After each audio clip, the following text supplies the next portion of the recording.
కసబ్కు జైల్లో మటన్ బిర్యానీ పెట్టారట. ఏళ్ల తరబడి దేశం నిజమో అని నమ్మిన ఈ కథ ఒక అబద్ధమట.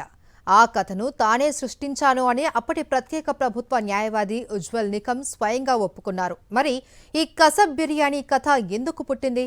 ఇప్పుడు ఎందుకు మళ్లీ చర్చలోకి వచ్చింది? ప్రహార్ సినిమా విడుదల వేళ మరోసారి హాట్ టాపిక్గా మారిన ఈ వివాదంపై స్పెషల్ రిపోర్ట్. 2008 నవంబర్ 26 దేశ చరిత్రలో చెరగని మచ్చగా నిలిచిన రోజు.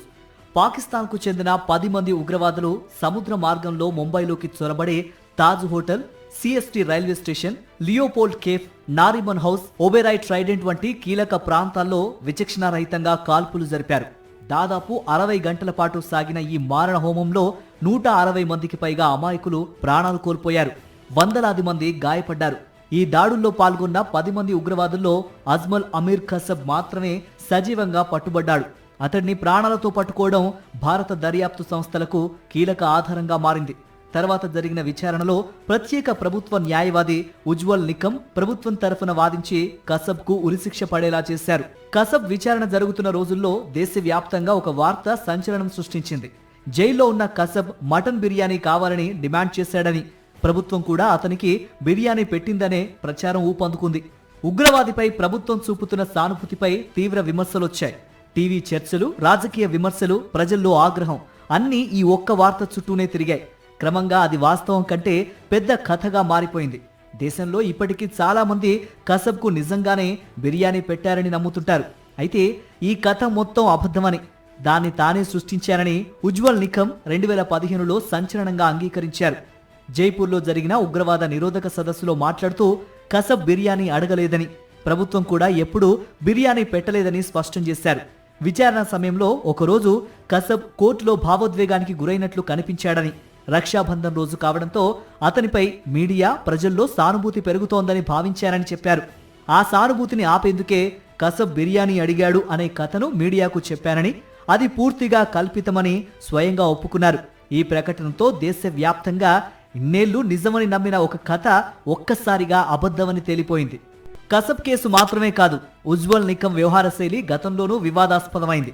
ముంబై శక్తి మిల్స్ సామూహిక అత్యాచార కేసు విచారణ సమయంలో బాధితురాలిని కోర్టులో నిందితులను చెప్పుతో కొట్టేలా ప్రోత్సహించారని ఆరోపణలొచ్చాయి. బాధితురాలికి సహకరించిన రాహత్ సంస్థ సభ్యులతో బలమైన చెప్పులు కూడా తెప్పించాలని ఉజ్వల్ నికమ్ సూచించినట్లు వార్తలొచ్చాయి.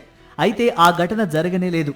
విచారణ అనంతరం బాధితురాలు నిందితులను చెప్పుతో కొట్టాలనుకుందని నికమ్ మీడియాకు చెప్పడం కూడా విమర్శలకు దారితీసింది. దీంతో కోర్టు విచారణల్లో నికమ్ నాటకీయతను ఉపయోగించారా అనే ప్రశ్నలు అప్పట్లో వినిపించాయి. అయితే అన్ని వివాదాల మధ్య ఉజ్వల్ నికమ్ దేశంలో అత్యంత విజయవంతమైన ప్రత్యేక ప్రభుత్వ న్యాయవాదుల్లో ఒకరిగా గుర్తింపు పొందారు. 1993 ముంబై సీరియల్ బాంబు పేలుళ్లు, గుల్షన్ కుమార్ హత్య కేసు, ప్రమోద్ మహాజన్ హత్య case, 2013 Mumbai gang rape case, కోపాది అత్యాచారం హత్య కేసు వంటి హై ప్రొఫైల్ కేసుల్లో ప్రభుత్వం తరఫున వాదించారు. తన కెరియర్లో 628 యావజ్జీవ శిక్షలు, 37 ఉరి శిక్షలు పడేలా చేశారని రికార్డులు చెబుతున్నాయి. 2016లో పద్మశ్రీ పురస్కారం అందుకున్న నికమ్ 2025లో రాజ్యసభ సభ్యుడిగా నామినేట్ అయ్యారు. ఇప్పుడు ఆయన జీవిత కథ ఆధారంగా రూపొందిన Prahar the Ujjwal Nikam story August 7న విడుదల కానుండటంతో కసబ్ కేసు, బిర్యానీ వివాదం, నికమ్ న్యాయ పోరాటం మరోసారి జాతీయ స్థాయిలో చర్చకొస్తున్నాయి.